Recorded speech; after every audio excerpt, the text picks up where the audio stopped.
Exfoliate মানে ত্বকের উপর জমে থাকা মৃত কোষ তুলে ত্বক পরিষ্কার করে ফেলা। এতে ত্বক মসৃণ ও উজ্জ্বল দেখায়, আর ত্বকে যেকোনো স্কিন কেয়ার পণ্য ভালোভাবে কাজ করতে পারে। এক্সফোলিয়েট করার কয়েকটি সহজ উপায়। স্ক্রাব দিয়ে, এটি সবচেয়ে সাধারণ পদ্ধতি।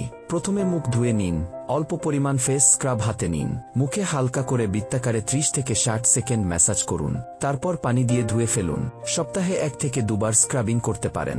কেমিক্যাল এক্সফোলিয়েশন, গ্লাইকোলিক বা স্যালিসাইলিক অ্যাসিডযুক্ত ফেস ওয়াশ ব্যবহার করে ত্বক পরিষ্কার করুন। এরপর টোনার বা সিরাম লাগিয়ে সবশেষে ময়েশ্চারাইজার ব্যবহার করুন।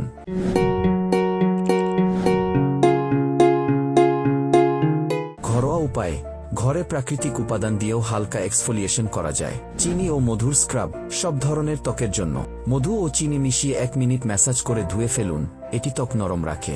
ওটস ও দইয়ের স্ক্রাব, শুষ্ক ও সংবেদনশীল ত্বকের জন্য। ওটস গুঁড়া ও দই মিশিয়ে 1 থেকে 2 মিনিট আলতো ম্যাসাজে ত্বক শান্ত ও পরিষ্কার হয়। কফি ও নারকেল তেল, শুষ্ক ও সাধারণ ত্বকের জন্য। সমপরিমাণ কফি ও তেল মিশিয়ে 1 মিনিট ম্যাসাজ করুন, এতে ত্বক সতেজ ও উজ্জ্বল দেখায়।